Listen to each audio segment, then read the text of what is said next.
पिकलिया शेंदे कडूपण गेले तैसे आम्हा केले पांडुरंगे काम क्रोध लोभ निमाले ठाईचे सर्व आनंदाची सृष्टी झाली आठव गेले भावा भाव आठव गेले भावा भाव झाला स्वयंमेव पांडुरंग काम क्रोध लोभ निमाले ठाईचे सर्व आनंदाची सृष्टी झाली तुका म्हणे भाग्य या नावे म्हणजे तुका म्हणे भाग्य या नावे म्हणजे संसारी जन्मिजे याची लागी काम क्रोध लोभ निमाले ठाईचे सर्व आनंदाची सृष्टी झाली विठोबा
पिकलिया शेंदे कडपण गेले तैसे आम्हा केले पांडुरंगे काम क्रोध लोभ निमाले ठाईचे सर्व आनंदाची सृष्टी झाली प्रस्तुत प्रसंगी कीर्तन रूपी सेवेकरिता निवडलेला अभंग जगद्गुरु जगतवंदनीय सर्वांच्या अंतकरणाचा अधिष्ठान असणारे माऊली तुकोबाराय यांचा 4 चरणांचा आणि पांडुरंगाच्या कृपेनं प्राप्त झालेली परमार्थातील दिव्य अवस्था वर्णन करून सांगणार अशा पद्धतीचा हा अभंग आहे या अभंगामध्ये माऊली तुकोबाराय आपल्याला काय प्रतिपादन करून सांगतात तत्पूर्वी आपण एकदा संतांना नमन करू श्री संताची माथा चरणावर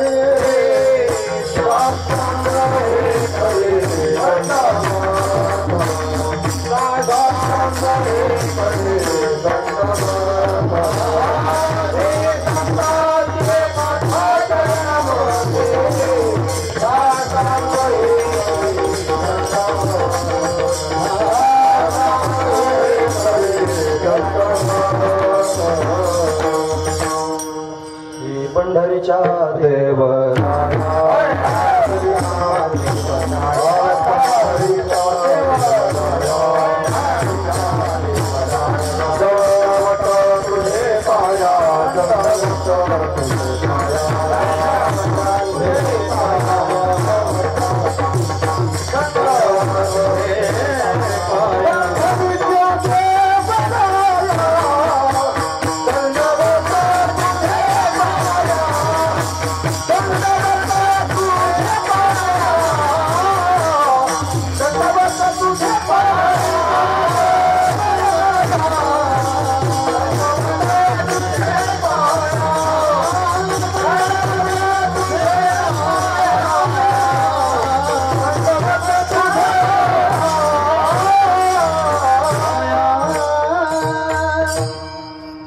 श्री संतांच्या माथा चरणावरी साष्टांग हे करी दंडवत विश्रांती पावलो सांभाळा उत्तरी वाढले अंतरी प्रेम सुख पिकलिया शेंदे कडूपण गेले पिकलिया शेंदे कडूपण गेले तैसे आम्हा केले पांडुरंगे काम क्रोध लोभ निमाले ठाईचे सर्व आनंदाची सृष्टी झाली प्रस्तुत प्रतिवर्षीप्रमाणे याही वर्षी होणार आपला हा अखंड हरिनाम सप्ताह या सप्ताहातील असणारी ही 5व्या क्रमांकाची भगवंताची कीर्तन रूपी सेवा हे अकारण करुणावरून आले. भक्तकाम कल्पद्रुम भगवान पांडुरंग परमात्म्याच्या अथांग करुणेने त्याच्या दयेने आणि या सर्व संयोजक मंडळींच्या माध्यमातून आमच्या वाटेला आलेली आहे. सेवेकरिता निवडलेला अभंग जगद्गुरु तुकोबरा यांचा आहे आणि तुकोबरा या अभंगाच्या माध्यमातून पांडुरंगाच्या कृपेने प्राप्त झालेली दिव्य अवस्था वर्णन करून सांगते. काय सांगतात महाराज? या अभंगातून बोलत असतानाच महाराजांनी दृष्टांतातून बोलायला सुरुवात केली. महाराज दृष्टांत दिला. शेंद नावाचं एक फळ आहे आणि ते फार कडू असणारं फळ आहे महाराज. त्या शेंद नावाच्या फळाच्या जवळून आपण गेलो तरी त्याचा वास येतो महाराज कडू. त्याला जर आपण हात लावला तर हाताला साबण लावून धुतलं तरी हाताचा वास जात नाही, इतका कडू वास त्याचा येतो. पण तेच असणारं शेंद ज्यावेळेला पिकतं पक्व अवस्थेला प्राप्त होतं तेव्हा त्या शेंदाचा दगणी महाराज सुगंध यायला सुरुवात होते. आणि सुगंध तर येतोच येतो. ते ज्यावेळेला खाण्याचा प्रयत्न कोणी करतो पिकलेलं फळ ते अतिशय मधुर लागतं महाराज. जोपर्यंत ते कच्चं आहे तोपर्यंत ते कडू आहे आणि ते त्याचा घाण वास अशा पद्धतीने येतो. ते ज्यावेळेला पक्व होतं त्यावेळेस सुगंधही येतो आणि मधुरही त्याने होत असतं. या दोनही गोष्टी त्यांनी परिवर्तन त्याच्यात होतं. त्या शेंद नावाच्या फळामध्ये जसं परिवर्तन होतं तसं आमच्या जीवनामध्ये सुद्धा पांडुरंगाच्या कृपेनं दिव्यत्व प्राप्त झालंय. म्हणजे काय तुकोबारांचं जीवन त्या कडू फळासारखं कडू होतं असं लावायचा प्रयत्न करायचा नाही, तसं लावायचं नाही. मग तुकोबारांच्या अंतकरणातला भाव पांडुरंगाच्या कृपेविषयीचा आहे. मग पांडुरंगाची कृपा जर सांगायची असेल तर असंच सांगितलं पाहिजे. नाही तर आम्ही आधीच चांगले होतो पण देवानं कृपा केली मग अजून चांगले झाले हे म्हणण्याचं तात्पर्य नाही. तुकोबार आहे भगवंताची कृपा सांगतायत. पण अनेक ठिकाणी भगवंताची कृपा सांगत असताना भगवंतासमोर बोलत असताना तुकोबारांनी फार आदरात्मक भाषा वापरली महाराज. हे पतित पतित परिमी त्रिवाचा पतित ही भाषा आहे की नाही. तुकोबार आहे पतित म्हणजे पापी होते काय पण तरी म्हणतात पतित. आणि एकदा नाही त्रिवाचा पतित तीनदा पतित म्हणतात. त्यापेक्षा अजून सांगतो मी तव अनाथ अपराधी कर्महीन मतिमंद बुद्धी तुझं मी आठविले नाही कधी वाचे कृपा निधी माय बापा. म्हणजे कधीच देवाला आठवलं नाही. अनाथ आहेत अपराधी आहेत. तुकोबर आहे अनाथ नाहीत, तुकोबर आहे अपराधी नाहीत, तुकोबर आहे मतिमंद नाहीत, तुकोबर आहेत अग्नी महाराज दिव्य असणारा बोध जगाच्या समोर सांगणारे जगद्गुरु आहेत, जगाचे गुरु आहेत. म्हणून ते भगवंताच्या समोर बोलताना स्वतःला अशा पद्धतीने म्हणतायत. का म्हणतायत त्याचं कारण सुद्धा काही वेगळंच आहे. त्याचं कारण आहे भूमिका घेऊन बोलणं. कारण त्यांनी अभंग रचना केली ती आपल्याकरता. अभंग त्यांनी महाराज चाली लावून म्हणण्याकरिता तयार केले हे जसं आहे ना तसं अभंग सगळ्यात पहिलं कारण अभंग रचना करण्याचं आपल्या जीवनामध्ये अभंग उतरावेत आणि आपलं जीवन अभंगाप्रमाणे अभंग व्हावं याच्याकरिता अभंगांची रचना झालेली आहे. म्हणून तेच असणारे जे अभंग आहेत ते अभंगांच्या माध्यमातून त्यांनी तुकोबार आहे जगाच्या समोर दिव्यत्व त्यांनी प्रगट करून सांगतायत. दिव्य असणारं तुकोबारांचं जीवन आहे आणि ते दिव्य जीवन असणारे तुकोबार आहे जगाला कळावं याच्या नंतरच्या समाजाला कळावं की भगवंताच्या समोर कसं बोललं पाहिजे म्हणजे त्यांनी भगवंताची कृपा प्रवाहित होईल. शालीनता अंतकरणात कशी असावी, पारमार्थिक माणसाचं जीवन, पारमार्थिक माणसाची विचारधारा, पारमार्थिक माणसाच्या विचाराची उंची कशी असावी हे कळण्याकरिता अशा शब्दांचा वापर त्यांनी केला जातो. म्हणून जसं शेंद नावाचं फळ आधी कडू आहे पण ते नंतर पक्व झाल्यावर जसं गोड मधुर अशा पद्धतीने होतं तसं आमचं जीवन भगवंताच्या कृपेनं अशी दिव्य स्थिती त्यांनी जीवनामध्ये प्राप्त झाली की त्या फळासारखी मधुर अवस्था प्राप्त झाली. कशी काय झाली? अहो म्हटले आमच्या अंतकरणामध्ये आधी असणारे त्यांनी काम आहेत, क्रोध आहे, लोभ आहे, मोह आहे, मद आहे, मत्सर आहे, दंभ आहे, अहंकार आहे, या सगळ्या विकारांचा कडूपणा पोटात भरलेला आहे. हा सगळ्याची सगळा विकारांचा कडूपणा पांडुरंगाच्या कृपेनं निघून गेला. आणि मग काय झालं? सर्व आनंदाची सृष्टी झाली. जोपर्यंत काम क्रोध अंतकरणात तोपर्यंत आनंदाचं नाव काढायचं नाही. जोपर्यंत काम अंतकरणात आहे तोपर्यंत आनंद भेटणारच नाही महाराज. कारण लालचा निर्माण आहे ना तर किम याच्या पुढे काय अजून भोगायचंय, अजून भोगायचंय, याच्या पुढे काय असेल ती भावना पोटात आहे. म्हणून त्यांनी काम आहे तोपर्यंत आनंद नाही, क्रोध आहे तोपर्यंत आनंद नाही, लोभ आहे तोपर्यंत आनंद नाही. ज्या दिवशी जीवनामधून काम क्रोध लोभ निघून जातील त्या दिवशी आनंदच शिल्लक राहील. महत्वाची गोष्ट काही काम नाही, कशाचा कशाविषयीचा क्रोध नाही आणि लोभ अंतकरणामध्ये शिल्लक राहिला नाही त्याच्या जीवनात काय शिल्लक राहील? फक्त आनंदच शिल्लक राहील. म्हणून सर्व आनंदाची सृष्टी झाली, आनंदाची सृष्टीच झाली महाराज. आनंदमय असणारा जो परमात्मा आहे त्या परमात्म्याशी एकरूपता झाली. म्हणून एकरूपता झाल्या कारणानं द्वैत नावाची गोष्ट संपून गेली, मावळून गेली. अभेद स्थिती प्राप्त झाली आणि ती प्राप्त झाल्या कारणाने जेवढे सापेक्ष भाव आहेत ते सगळेचे सगळे सापेक्ष भाव मावळून गेले. कोणकोणते सापेक्ष भाव आहेत? आठव आहे, नाठव आहे. देवाची आठवण करायची, देवाचा विसर पडला, या ज्या गोष्टींविषयी केली जाणारी जी चर्चा आहे ही चर्चाच बंद झाली. आठव नाठव गेले. भाव अभाव, भाव आणि अभाव या दोन गोष्टी सापेक्ष आहेत महाराज. म्हणून त्यांनी महाराज एखाद्या गोष्टीचा अभाव असावा मग तिचा भाव सांगता यावा. महत्वाचा विचार आहे. जर अंधारच त्यांनी महाराज नसेल तर या प्रकाशाला काय किंमत येईल? आधी अंधार आहे आणि अंधार आहे म्हणून त्यांनी याला उजेड म्हणतात. नाहीतर याला उजेड म्हणायचं काही काम नाही महाराज. अंधाराच्या सापेक्ष हा उजेड आहे. तसं त्यांनी महाराज भाव आणि अभाव हे सुद्धा त्यांनी महाराज सापेक्ष धर्म आहेत आणि ते त्यांनी अशा पद्धतीने घालवले. नाम एकच तत्व शिल्लक राहिले, एकमेव अद्वितीयम ब्रह्म. आणि जे त्यांनी सुखरूप आहे, ब्रह्मच सुखरूप आहे. यवै भूमा तत्सुखम नाल्पे सुखम असती. भूमा म्हणजे ब्रह्मच सुखरूप आहे, दुसऱ्या ठिकाणी सुख नाही. म्हणून जे सुखरूप असणारं ब्रह्म आहे आणि ते त्यांनी दिव्य असणारं ब्रह्मस्वरूप आम्हाला प्राप्त झालेलं आहे, पांडुरंगाच्या कृपेनं प्राप्त झालेलं आहे. म्हणून आठवायचं काम शिल्लक राहिलं नाही आणि त्याचा विसर पडला म्हणायचं काही काम शिल्लक राहिलं नाही. आणि अभाव आणि भाव या दोनही गोष्टी त्यांनी त्यामुळे मावळून गेल्या. काही शिल्लकच राहिलं नाही, म्हणायचं काम शिल्लक राहिलं नाही. परमात्मा स्वरूपाचा भाव अंतकरणात ठसावला गेला. म्हणजेच काय गेलं? परमात्म्याविषयीचा असणारा जो अभाव निश्चय अंतकरणातला तो निघून गेला.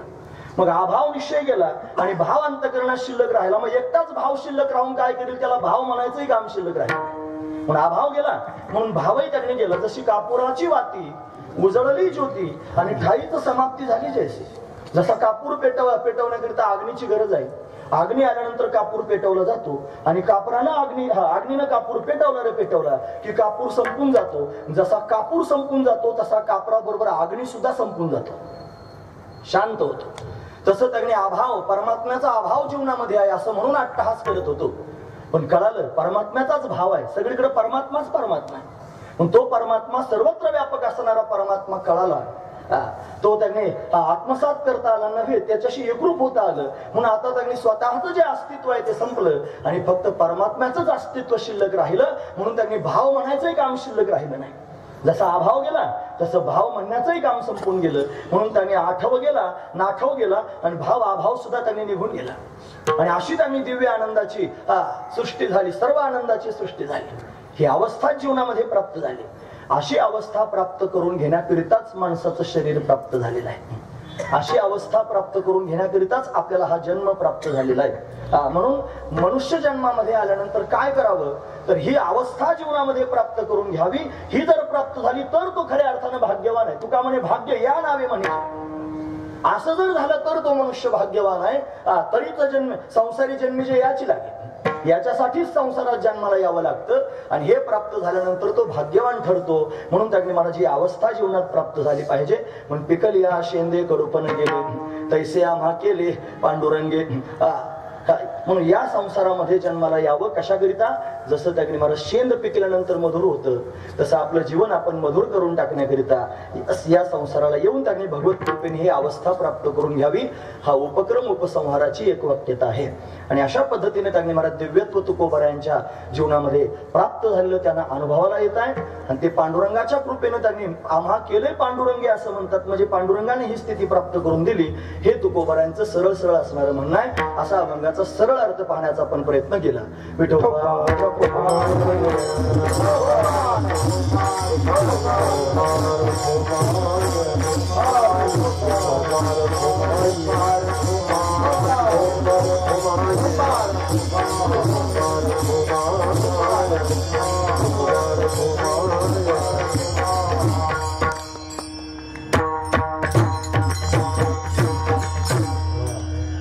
पिकल्या शेंदे कडूपण गेले तैसे आम्हा केले पांडुरंगे. काम क्रोध लोभ निमाले ठाईचे सर्व आनंदाची सृष्टी झाली. रौप्य महोत्सवी वर्ष आहे आपलं. 25 वर्ष त्यांनी अविरतपणे सेवा या ठिकाणी घडलेली आहे. आम्हाला आल्याबरोबर हरिभक्तीपरायण मोरे महाराजांनी तो संपूर्ण त्यांनी भाव समजावून सांगितला की या ज्या पांडुरंगाच्या मूर्ती आहेत या टाळ मंदिरातल्या मूर्ती आहेत जुन्या आणि त्याच मूर्ती इथे आणून त्यांनी स्थापन केल्या. बाबांच्याच हस्ते त्या मूर्तींची स्थापना झाली. तेव्हापासून अविरतपणे आपण सर्व ही सेवा करतो. वैकुंठवासी मोरे महाराज ज्यांच्या माध्यमातून या सेवेला सुरुवात झाली आणि आपण सर्वांनी त्यांनी हे येवलेसे रोप लाविले द्वारी त्यांनी आणि त्याचा विलू गेला गगनावरी हे त्यांनी आज प्रत्यक्ष पाहायला मिळत आहे. आनंदाची गोष्ट आहे. या सप्ताहामध्ये आम्ही सेवा करावी असं त्यांनी या सर्व महाराज मंडळींचा फार दिवसांचा मनोदय होता. नेवाळे महाराजांनी इथं बळजबरीने आम्हाला आणून सगळं फिरून दाखवलं. महाराज आम्ही इथं सप्ताह करत असतो म्हणून त्यांनी त्यांच्या माध्यमातून या सगळ्या गोष्टी मला आधीच माहिती होत्या. म्हणून अशोक महाराजांना घाईघाईनं संपर्क करून त्यांनी हे सगळं तुम्ही त्यांना बोलावलंच पाहिजे म्हणून सकाळपासून 2 कार्यक्रम असताना सुद्धा या कार्यक्रमाला येण्याची आमचं त्यांनी तयारी होती. का तर तुम्ही सेवा करत आहात आणि तुमच्या सेवेत आम्हाला सहभाग प्राप्त व्हावा त्यातला महत्वाचा भाग आहे. म्हणून अशा पद्धतीनं दुग्ध शर्करा योग असा की हे 25वे वर्ष आहे. त्याच्यात पुन्हा त्यांनी आपल्या सप्ताहाला भेट देण्याकरिता आज बाबा येऊन गेले. म्हणून त्यांनी बाबांचं सानिध्य मिळालं. त्याच्यात त्यांनी पुन्हा अभंग सुद्धा असाच आहे. आमच्याबरोबर साहेब आले त्यांनी तो सुचवलेला अभंग येताना त्यांनी अभंग सुचवलं की हे अभंग कीर्तना घ्या. हे अभंगात सुद्धा तोच भाव आहे जो बाबांच्या अंगात उतरलेला आहे. महत्वाची गोष्ट आहे. विकले आशेंद करूपण गेले हे की नाही. ही जी अवस्था आहे ती आज जर आपल्या संप्रदायात कुठे पाहायची असेल तर फक्त बाबांकडे पाहायला मिळते. ही खरी अवस्था बाबांकडे पाहण्यासारखी आहे. पण विशेष असणारी अवस्था अभंग मी नंतर सोडवणार आहे कारण आता अभंगाला वेळच किती राहिला. अर्धा तास शिल्लक आहे. म्हणजे पाऊण तास उरला खटवांग रायाशी असं आहे. ते 1 तास उरला. खरं तर त्याला पाऊण तासच उरला होता. खटवांगो नाम राजर्षी ज्ञात्वा येता मी हा विषा मुहूर्तात सर्व मृत्सृज्य अभयम गतवान हरिही. म्हणजे त्यांनी मुहूर्त शब्द वापरला. एक जो मुहूर्त असतो ना महाराज तो त्यांनी पाऊण तासाचा असतो. पाऊण तासाचा मुहूर्त असतो आणि खटवांग राजाला पाऊण तासच शिल्लक राहिला होता. म्हणून त्यांनी पण नाथाने सांगताना त्यांनी आपण पाऊण तास कसा म्हणायचं म्हणून 1 तास उरला म्हटले. म्हणजे पाऊण तासच त्याच्याकरिता शिल्लक राहिला होता. एक मुहूर्त शिल्लक राहिला होता. तेवढा एक मुहूर्त माझ्याकडे शिल्लक आहे आणि तेवढ्याच मुहूर्तात मला त्यांनी तुम्हा सर्वांच्या समोर चिंतन करायचं. तुम्ही सर्व ऐकणारी मंडळी आहात. ऐकण्याकरिता समोर येऊन बसली. गजानन महाराज जिथं जावं तिथं ऐकण्याकरिता समोर बसतात. इथं आल्यावर मला त्यांनी भंडारा डोंगरावर आल्यासारखं वाटलं. का त्याचं कारण सांगतो बघा. तिथं सूर्यवंशी महाराज तुम्ही तिथे आले होता. तिथलं जे वातावरण होतं तिथं आज असाच मंडप होता. तिथं सिस्टीमही अशीच होती. त्यापेक्षा त्यांनी महाराज गुणवान मंडळी सुद्धा तिथे हीच होती. कीर्तनाची साथ करण्याकरिता हीच मंडळी डोळ्यासमोर होती. असाच मंडप होता. हीच सिस्टीम होती. या सगळ्या गोष्टी आज जणू काय भंडारा डोंगरावर आल्यासारखंच वाटलं. बाबांनी आपल्याला सांगितलं 2 महापुरुषांच्या चरणस्पर्शांनी पावन झालेली आपली ही चिखली म्हणजे टाळगावची भूमी आहे. महत्वाची गोष्ट सांगतो. हे 2 महापुरुष या गावामध्ये त्यांनी आले. पण अजून त्यांनी महाराज तुम्हा सर्वांचं आपल्या सर्वांचं असणारं भाग्य या गावकऱ्यांचं भाग्य सांगतो की इथे त्यांनी महाराज महाजी महाजीच त्यांचं नाव मल्हार महाराज कुलकर्णी असं त्यांनी जे तुकोबारायांच्या 14 टाळकऱ्यांमध्ये त्यांनी महाराज अशा पद्धतीने होते आणि त्यांचं असणारं हे गाव आहे. म्हणून त्यांनी महाराज तुकोबारा इथे आले असतील का किंवा या सगळ्या गोष्टी मनात आणायचं कामच नाही. ते आलेच महाराज त्यांच्यामुळे इथे तुकोबारा त्यांनी आले. आणि त्यापेक्षा महत्वाचा मुद्दा तुकोबाराने जगाच्या समोर त्यांनी परमार्थाची जी दिव्य असणारी रीत मांडली की परमार्थ करण्याकरिता तुम्ही अमक्या गोष्टीतच अडून पडले पाहिजे असं नाही. तुम्ही स्वच्छंद परमार्थ करू शकता. तुमच्याकडे टाळ नाही मृदंग नाही कसं काय भजन करू. निनांदीला बरेच कारण असतात. जिला नांदायचंच नाही ती बरेच कारण सांगते. ती म्हणते असंच नाही आता तसंच नाही कशी जाऊ आता नांदायला. म्हणून त्यांनी महाराज कोणतंच त्यांनी कारण ऐकून घ्यायचं काम नाही. दगडाचे टाळ सुद्धा भगवंताचं चिंतन करण्याकरिता वापरता येऊ शकतात. हे त्यांनी महाराज अख्ख्या भारतात नव्हे अख्ख्या जगात त्यांनी महाराज तुकोबारायांनी कुठं समजून सांगितलं असेल या गावात सांगितलं. म्हणून ते टाळ अशा पद्धतीने आपल्याला प्रत्यक्ष पाहायला मिळतात. म्हणून एवढं दिव्य असणारं हे त्यांनी पावन पवित्र असणारं क्षेत्र आहे. आणि या क्षेत्रामध्ये त्यांनी 25 वर्षापर्यंत आपण त्यांनी अविरतपणे सेवा करतो आहोत. याच त्यांनी रौप्य महोत्सवाचा कालांतराने त्यांनी अशा पद्धतीने सुवर्ण महोत्सव होईल. त्याचा अमृत महोत्सव त्याचा हिरक महोत्सव होईल. त्या बाबांनी सगळ्यांना आशीर्वाद देऊन टाकलं. महाराज साधूचा शब्द देवाला खरा करावा लागतो बरं. म्हणून बाबांनी त्यांनी तुम्हा सर्वांकरता आशीर्वाद देऊन टाकला की तुमचा हिरक महोत्सव त्यांनी व्हावा. म्हणून त्यांनी महाराज बघा महत्वाचा मुद्दा सांगतोय ते टिपलं पाहिजे ना. पण 4 शब्दच बोलले पण त्यात काय काय बोलले आपल्याला लक्षात राहिलं पाहिजे ना. म्हणून त्यांनी दिलेला हा आशीर्वाद आहे. म्हणून अविरतपणे अशी सेवा सर्वांच्या हाताने त्यांनी घडत राहावी. का बरं त्यांचा आशीर्वाद फळाला येऊ शकतो त्याचं कारण त्यांची अवस्था मोठी दिव्य आहे. आणि तीच अवस्था या अभंगाच्या माध्यमातून आज जगद्गुरु तुकोबाराय वर्णन करून सांगतात. विठोबा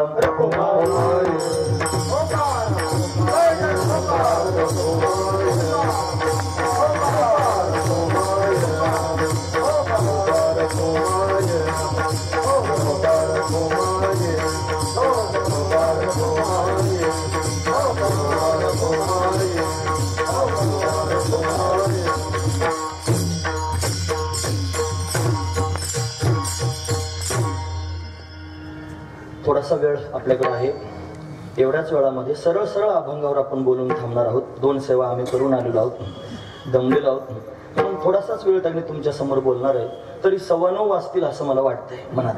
म्हणून 9:15 जर वाजले तर तुम्ही तक्रार करू नये, कोणी याच्याकरिता आधी 9:15 सांगून टाकले आणि त्या हिशोबाने त्यांनी तुमच्या समोर आता मी बोलतो.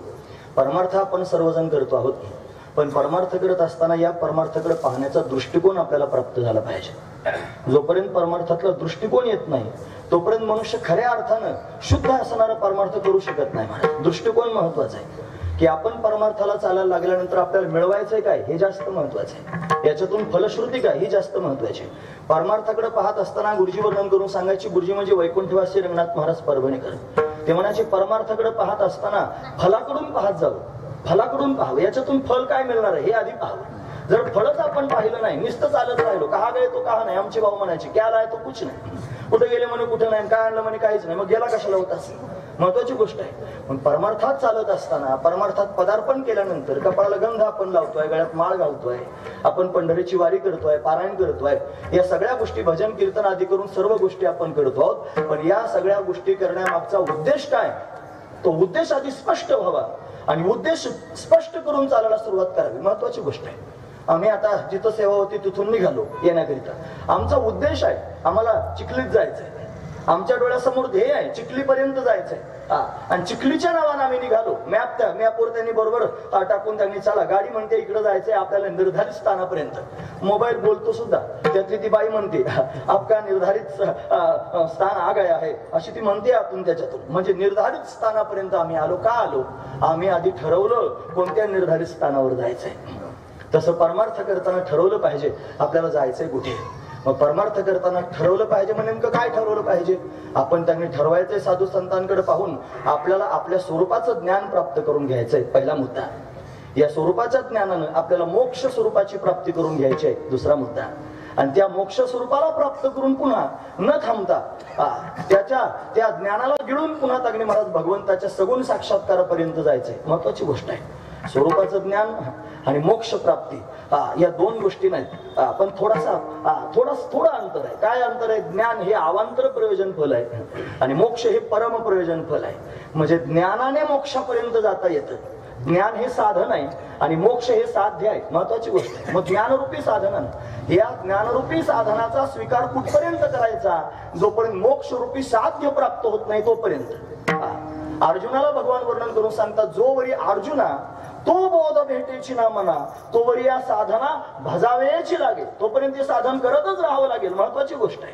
तिथपर्यंत हे साधन करावं लागेल. आणि एकदा का तुम्हाला त्या स्वरूपाची प्राप्ती झाली की ती झाल्यानंतर सहज साधन सोडून द्यावं लागेल. तैसा ब्रह्म साक्षात्कारू होय देखोनी गोचरू, ऐसा साधन हात्यारू हळूची ठेवी. माऊली म्हणतात असं साधन त्यांनी ठेवून देतो आणि दिव्य स्वरूपामध्ये एकरूप होऊन जातो.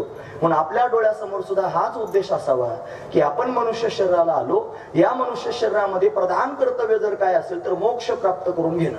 मग साधू संतांनी मोक्ष या स्थानापर्यंत त्यांनी महाराज प्रस्थान ठेवलं. तिथे जाऊन त्यांनी पोहोचले आणि तिथे पोहोचल्यानंतर सुद्धा त्यांना ते कमी वाटलं. त्याच्याही पुढे जाण्याचा विचार केला. या मोक्ष पदाला सुद्धा डावललं. महाराजांचं प्रमाण आहे मोक्ष पदे तुच्छ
तुच्छ केली.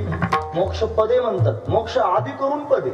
सर्वात श्रेष्ठ पद जर काय असेल तर मोक्ष पद आहे, त्याच्या खालोखाल पद आहे. मग वैकुंठात जाता येतं, त्याच्यानंतर त्यांनी महाराज कैलासात जाता येतं, त्याच्या खालोखाल असणारं पद आहे सत्यलोकात जाता येतं, त्याच्या खालोखाल असणारं पद आहे स्वर्गात जाता येतं, त्याच्या खालोखाल मग नरक वगैरे बरेच पद आहेत. मग त्या अन्य लोकांना जाता येतं. नरकापेक्षा श्रेष्ठ त्यांनी स्वर्गात गेलेलं बरं, त्याच्यापेक्षा श्रेष्ठ त्यांनी ब्रह्मलोक आहे, त्याच्यापेक्षा श्रेष्ठ त्यांनी महाराज कैलास लोक आहे, त्याच्यापेक्षा श्रेष्ठ असणारं वैकुंठ लोक आहे. या सगळ्या स्थानांवर या सगळ्या पदांवर जाता येतं, पण त्याच्यापेक्षा सर्वात श्रेष्ठ जर काय असेल तर तो मोक्ष आहे. मग मोक्ष पदापर्यंत जाऊन पोहोचलं पाहिजे. की मोक्ष पद त्यांनी प्राप्त करून घेतलं तुकोबारायांनी, पण ते म्हणतात त्याला दुय्यम करून टाकलं, तुच्छ केली. मोक्ष आधी करून सगळी पद तुच्छ करून टाकली. का? त्याचं कारण सांगितलं, आम्हाला जन्माला यायचंय म्हणून. मोक्ष कशाला पाहिजे म्हणे, जन्म अभावता झाली पाहिजे म्हणून. लोक जन्म नको म्हणतात आणि तुकोबाराय लोकोत्तर बोलतात. लोकांपेक्षा उलट बोलणं आहे तुकोबारायांचं. लोक म्हणतात त्यांनी जन्म नको बाबा, हे त्यांनी महाराज फार वाईट आहे, गर्भवासाचे दुःख गाडे कावना पुढे सांगावे न साहे पाषाण फुटती वगैरे वगैरे सगळे प्रमाण पाहून घ्या.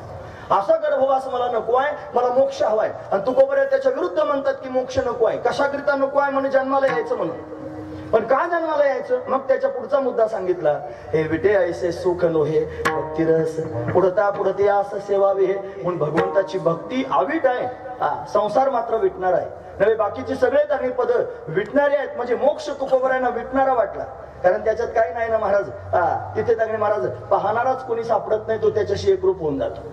पण अशी अवस्था आहे, म्हणून त्यांनी महाराज भोग घेतला पाहिजे. गुरुजी लोकांच्या समोर प्रश्न विचारायचे, तुम्ही ऐकतात ना सर्वजण. महत्वाचा मुद्दा सांगतोय. गुरुजी लोकांना म्हणायचे, माणसानं गुळ व्हावं की मुंगळा व्हावं? प्रसिद्ध प्रश्न आहे. आता गुळाचं स्वरूप जर पाहिलं तर गोड असतं, फार चांगला असतो, गुळ तोंडात टाकावाच वाटतो घडी घडी, असं त्यांनी गुळाचं स्वरूप आहे. आणि मुंगळा जर पाहिला तर काळा कभिन्न असतो, आणि चावल्यानंतर तर विचारूच नका.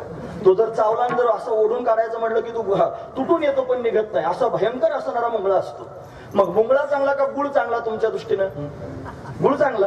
मग आपल्याला जर व्हायचीच बारी आली तर आपण काय झालं पाहिजे, गुळ झालं पाहिजे की मुंगळा? मुंगळा झालं पाहिजे. का बरं माहिती आहे? त्याचं कारण असं आहे, अहो गुळ गोड आहे, गोष्ट खरी आहे, पण गुळाला स्वतःची गोडी चाखता येत नाही. त्या गुळाची गोडी जर चाखायची असेल तर त्याला मुंगळाच झालं पाहिजे. तो मुंगळाच त्यांनी अशा पद्धतीने गोडी चाखू शकतो. म्हणून मोक्ष पद प्राप्त करून घेतल्यानंतर त्या आनंद स्वरूपाशी एकरूप होता येतं. पण एकरूप झाल्यानंतर त्याचा आनंद भोगता येत नाही, तो भोगण्याकरिता दुसरा कोणीतरी पाहिजे. म्हणून तर त्यांनी महाराज अभेदुनी भेद राखीला अंगी आणि वाढावया जगी प्रेमसुख. अभेद स्थितीला जाऊन भेद शिल्लक ठेवला आणि मग प्रेमसुख जगामध्ये त्यांनी वाढावं, याच्याकरिता पुन्हा भक्तीचं सुख त्यांनी भोगायची आवीत असणारी भक्ती जगद्गुरु तुकोबारायांच्या जीवनामध्ये प्राप्त झाली. ही भक्तीची अवस्था प्राप्त झाली. पण ही भक्ती त्यांनी महाराज ज्ञानपूर्व भक्ती नाही, ही ज्ञान उत्तर भक्ती आहे. तुकोबारायांच्या जीवनामध्ये त्यांनी ज्ञान प्राप्त झालं. मला अनेक प्रसंग तुकोबारायांच्या जीवनातले सांगता येतात. त्यांचं चरित्रच अप्रतिम आहे महाराज. आम्ही आताच काशीमध्ये जगद्गुरु तुकोबारायांचं चरित्र प्रकाशित केलं. संत कवी श्री संत महिपती महाराज आहे. या महिपती महाराजांनी ओवीबद्ध त्यांनी तुकोबारायांचं चरित्र लिहिलंय आणि ते चरित्र सरळ अर्थ करून त्यांनी काशी क्षेत्रामध्ये तुकोबारायांच्या चरित्राची काशीमधून हत्तीवरून मिरवणूक काढली आणि मग त्याचं प्रकाशन केलं. म्हणून त्यांनी महाराज आपल्या वारकरी संप्रदायातल्या संतांना हत्तीवरून मिरवायची सवय आहे. सवय आहे महाराज. नाथांनी काशीमध्ये त्यांनी महाराज भागवत ज्या वेळेला गंगामाई प्रत्यक्ष घेऊन प्रगट झाली ना, त्यावेळेला काशीमध्ये त्यांनी हत्तीवरून मिरवणूक भागवताची झाली. महत्वाची गोष्ट आहे.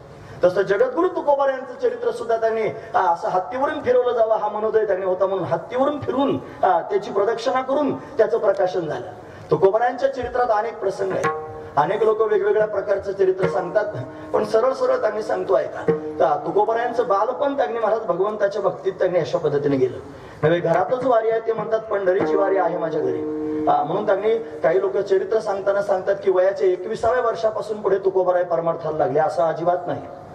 ज्यांचे वडीलच परमार्थिक आहेत, बोलोबानी 24 वाऱ्या पंढरीच्या केल्या आणि मग त्यांनी परमात्मा प्रसन्न झाला. विचारलं काय पाहिजे, मग सांगितलं काहीच नको आहे. मग कणकाईने त्यांनी सांगितलं देवा तुझी वारी अशीच आमच्या वंशात चालू राहावी. मुलगा नाही मागितला, वारी मागितली.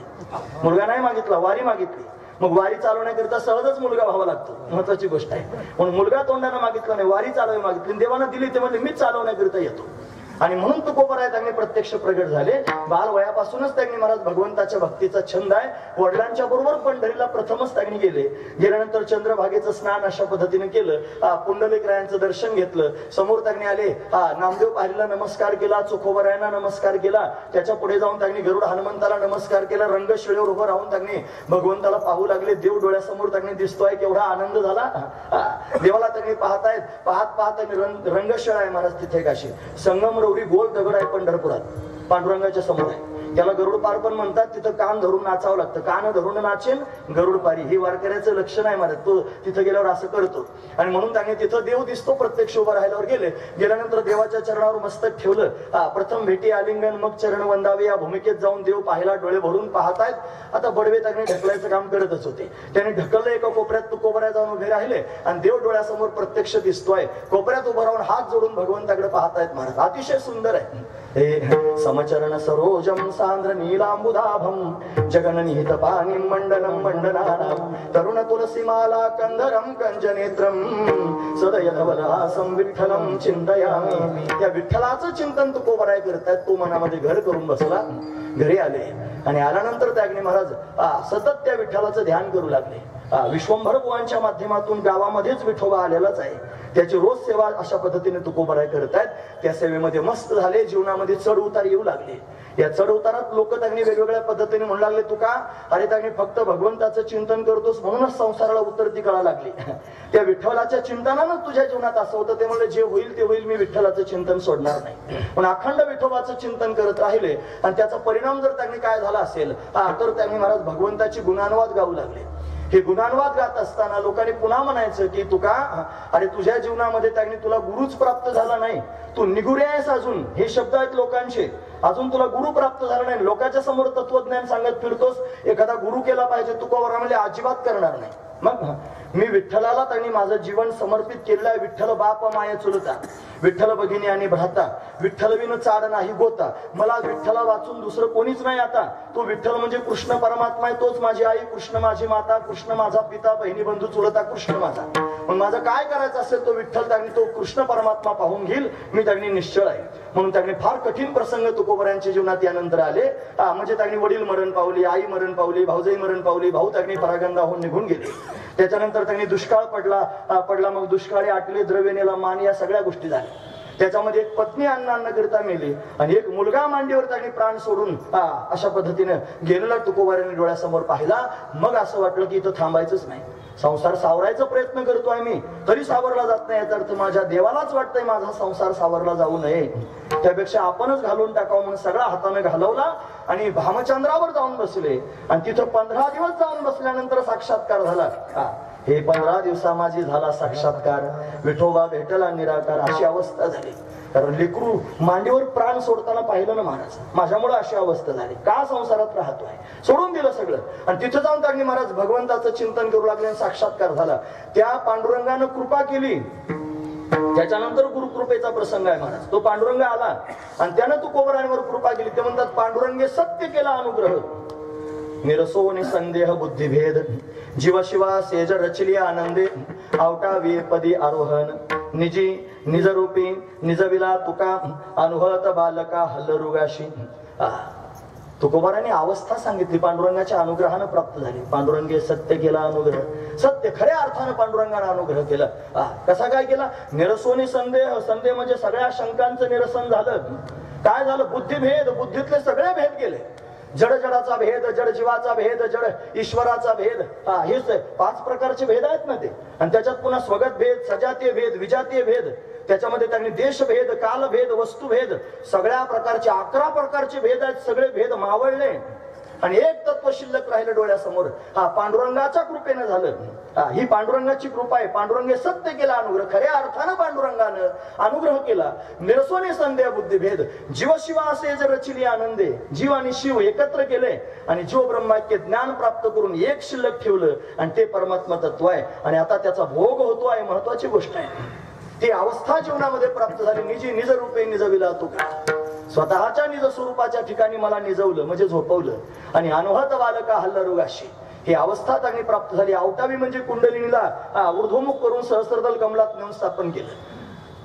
हीच पांडुरंगाची कृपा अनेक माध्यमातून तुकोबरांनी जगाच्या समोर सांगितली. ते म्हणतात रक्तश्वेत कृष्ण पीतप्रभा भिन्न चिन्मय अंजन सुदले डोळा तेने अंजन गुणे दिव्य दृष्टी झाली कल्पना निमाली द्वैत अद्वैत देश काल वस्तू भेदमा वळला आत्मा निर्वाळला विश्वाकार न झाला प्रपंच आहे परब्रह्म अहम सोहम ब्रह्म कळले तत्वमसी विद्या ब्रह्मानंदी सांग तेची झाला अंग तुकाता. ते स्वतःच मी झालोय तुकोबराय म्हणतात. अभंग आहे तुकोबरायांचा. ते म्हणतात अनुरणिया थोकडा तुका आकाशा एवढा गिळवणी सांडिले कलेवर भव भ्रमाचा आकार सांडिली त्रिपुटी दीप उजळला घटी तुका म्हणे आता उरलो उपकारा पुरता. एवढंच काम शिल्लक राहील. ही अवस्था आहे तुकोबरायांची. आणि कशामुळे झाली? पांडुरंगामुळे झाली.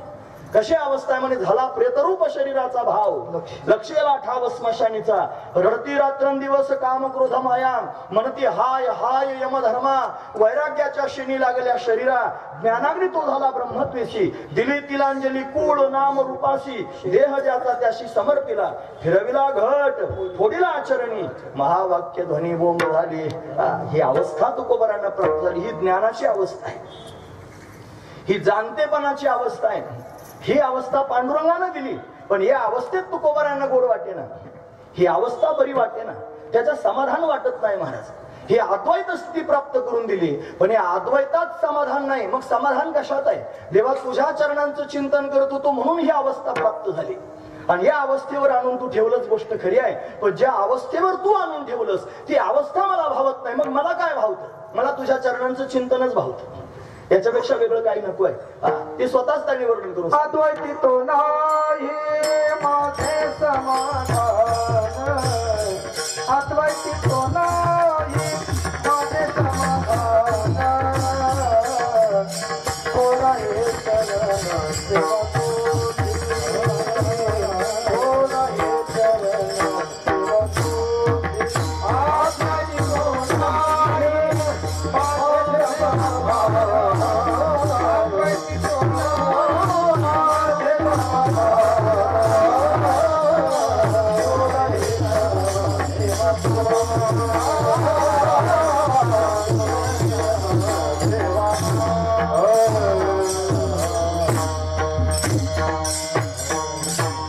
अद्वैती तो नाही माझे समाधान गोड हे चरण तुझी सेवा देवा. तुझ्या चरणांची सेवा हीच गोड आहे. अद्वैतात समाधान नाही. नलघे मज तुझे ब्रह्मज्ञानी गोजरे सगुण रूप पुरे. तुझं सगुण गोजर रूपच चांगलं आहे. महत्वाची गोष्ट आहे मला.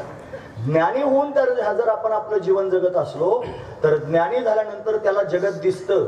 तुम्ही ऐका माझं म्हणणं लक्षपूर्वक. पण त्याला दिसणारं जगत ही बाधित अनुवृत्तीनं त्याला दिसतं. त्याचे सगळे व्यवहार त्यांनी घडत असतात. ते सगळेचे सगळे व्यवहार त्याची बाधित अनुवृत्तीनं होतात. त्याला दिसणारं जगत रज्जू सर्पाकार भासले जगडंबर. हे जगत कसं दिसतं महाराज दृष्टांत देऊन सांगतात. जसा अंधार त्यांनी थोडासा पडलेला असावा आणि एक मनुष्य रस्त्याने चालला.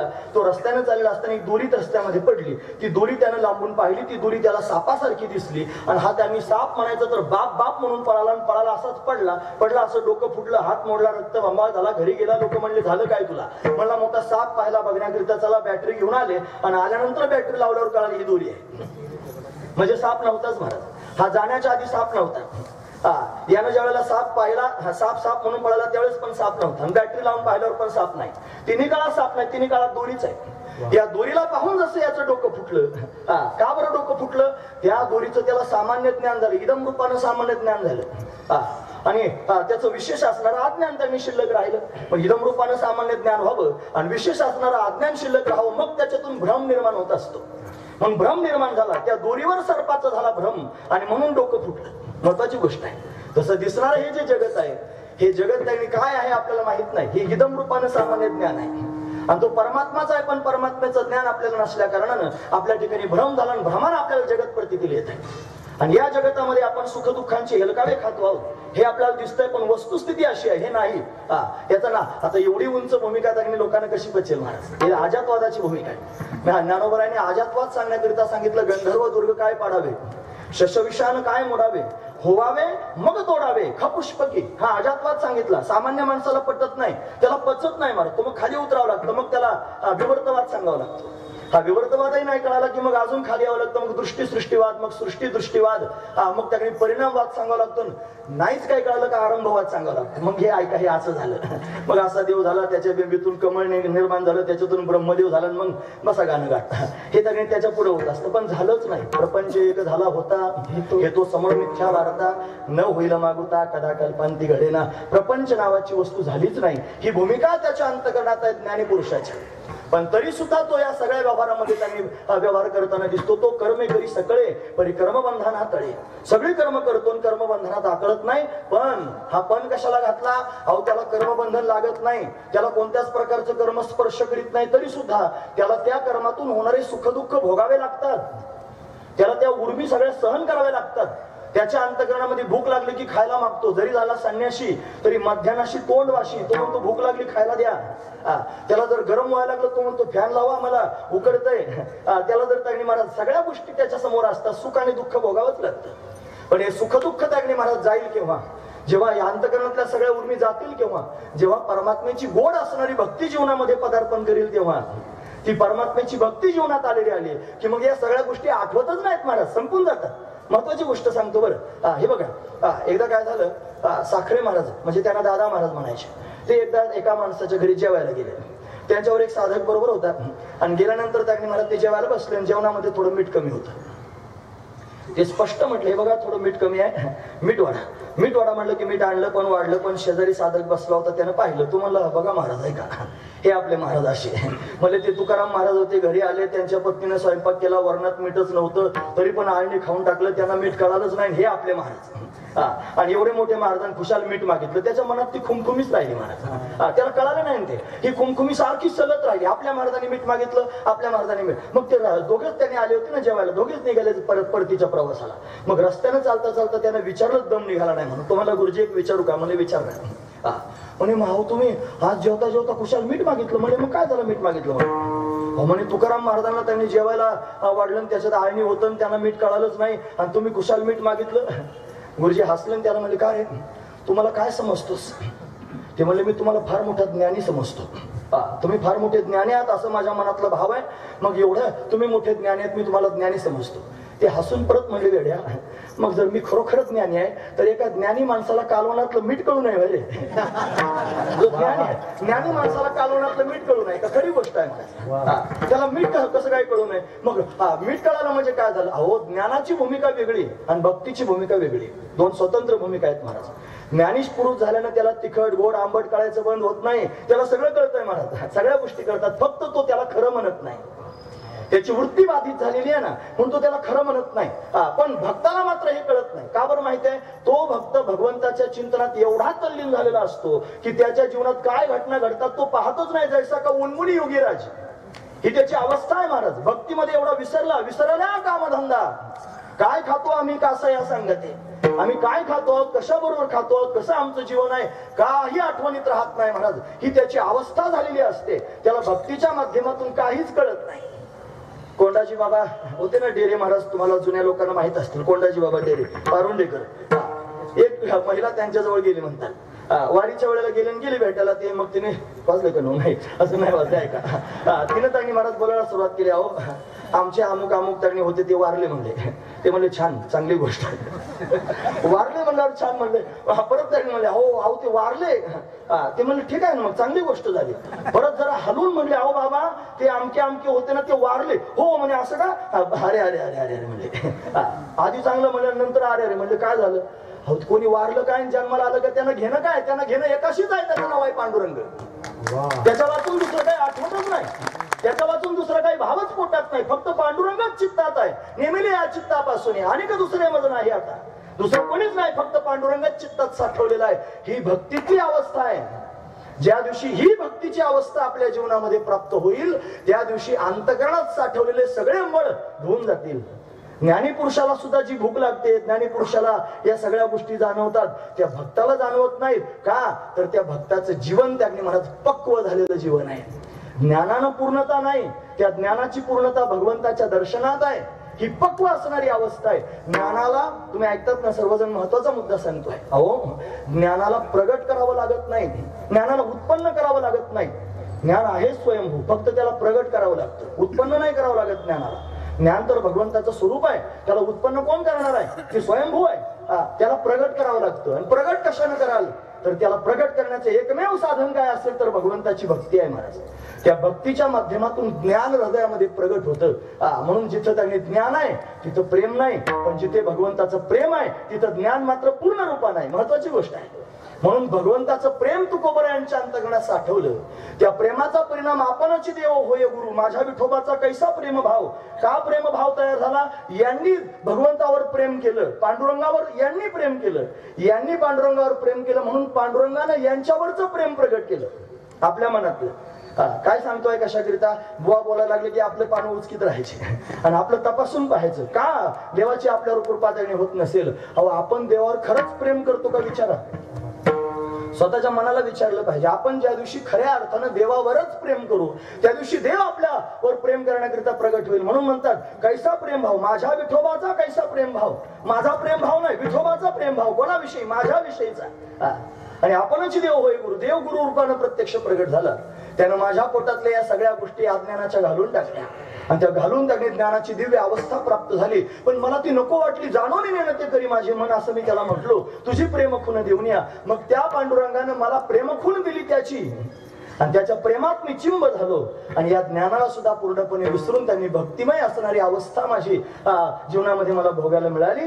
आणि ती अवस्था जर कशी असेल तर जसं शेंद पिकल्यानंतर ते गोड होतं, त्याचा सुगंध त्यांनी सुटतो, तसे भक्तीचं प्रेमाचं असणारं त्यांनी वैभव माझ्या जीवनामध्ये आलं. आणि त्या वैभवानं त्यांनी माझं जीवन मधुर झालं. फक्त मधुर झालं असं नाही, ते माझ्या पुरतं राहिलं असं नाही, त्याचा सुगंध सगळ्या जगात दरवळू लागला. म्हणून जशी शेंदाची पिकल्यानंतर अवस्था होते अशी अवस्था आमची झाली. आणि कोणामुळे झाली असेल तर ती त्या पांडुरंगामुळे झाली. त्यानं ती करून दिली. महाराज वर्णन करून सांगतात.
एवढं गोड ऐकल्यावर मला बोलावंच वाटेल ना.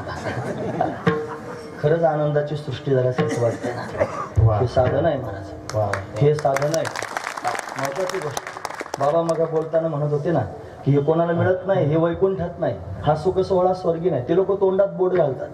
तुकोबाराय म्हणतात घोटविन लाळ ब्रह्मज्ञाने हाती, मुक्त आत्मस्थिती सांडवीन, ब्रह्मीभूत काया होतसे कीर्तनी, भाग्य तरी ऋणी देवाईसा, तीर्थ भ्रामकासी आणि आळस, कटु स्वर्गवास करीन भोग, सांडविन तपो निधा अभिमान, यज्ञ आणि दान लाजवीन, भक्ती भाग्य सीमा साधीन पुरुषार्थ, ब्रह्मीचा जो अर्थ निज ठेवा, धन्य म्हणवीन इह लोके लोका, भाग्या मेतू का देखील. ही कीर्तनाची साधना ही जगात कुठंच नाही महाराज, कुठंच नाही.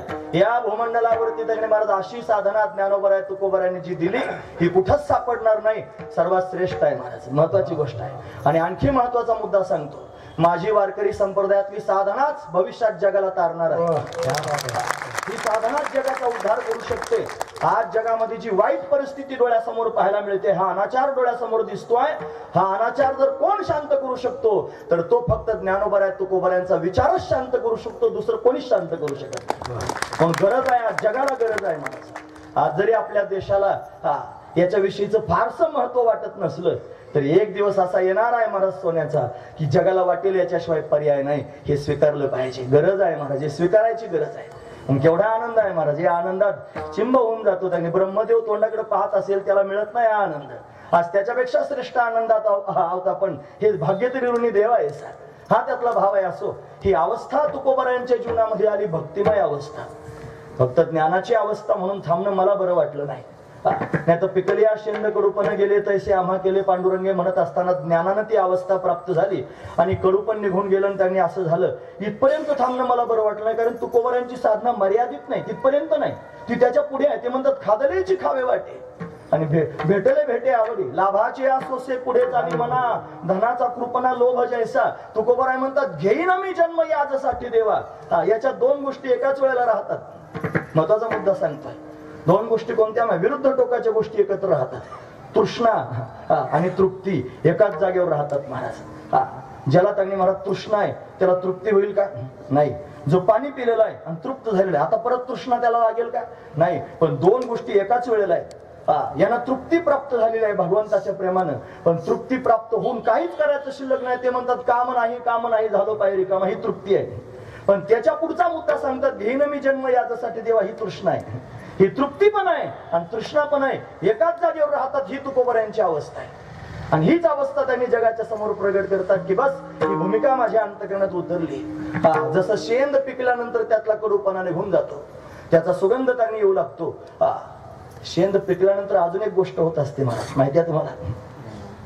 ते जे शेंद नावाचं फळ आहे ना, ते पिकल्याबरोबर देठाला सोडून देतं महाराज. ते बरेच फळ येतात वेलाला त्यांनी अशा पद्धतीनं. त्याला जर तुम्ही पाहण्याचा प्रयत्न कराल, एखादा जर शोधायचा प्रयत्न केला त्याला, तर त्यांनी महाराज ते असं शोधायचं नाही. ते त्यांनी महाराज त्याच्या सुगंधावरून कळतं इथपर्यंत ठीक आहे. काही भागात त्याला अजून एक नाव आहे, काय म्हणतात त्याला? वाळूक म्हणतात. वाळूक म्हणतात ना, अजून एक नाव आहे त्याला, मला पक्क माहित नाही, पण वाळूक त्याला म्हणतात. ते जर पिकलं तर त्याचा सुगंध येतो. 5-25 असतात महाराज. ते कोणतं पिकलं कसं समजायचं? शहाण्या माणसानं खाली वाकायचं नाही. भाऊ म्हणायचे बरं, आमचे भाऊ म्हणजे वैकुंठवासी पंढरनाथ महाराज देवकर, ते म्हणायचे शहाण्या माणसानं खाली वाकायचं नाही. मग चालता चालता फक्त फळाला असा पायानं धक्का लावायचा. तो धक्का लावल्याबरोबर त्यांनी धक्का लागल्याबरोबर जे बाजूला होतं समजायचं ते पिकलेलं आहे. ते पिकल्याबरोबर देठाला सोडून देतं. तैसे आम्हा केले पांडुरंगी म्हणजे काय? आम्ही देठाला सोडून दिलंय. संसार रूपी त्यांनी महाराज जो असणारा त्यांनी वेल आहे ना, या संसार वेलीला सोडून आम्ही पक्व झालेलो आहोत. कधी त्यांनी जेव्हा देव बोलवेल तेव्हा जाण्याकरिता तयार आहोत. देवाचा निरोपाला आपल्या मायरा जाईन मी आता, निरोपा या संत हाती आता. तुकोबरांचं वय 100 वर्षाचं झालं नव्हतं. तुकोबरांचं वय 41 वर्षाचं होतं. पण सुखदुःख माझे ऐकले कानी कळवाळा मनी करुणेचा, म्हणून त्यांनी निरोप पाठवला.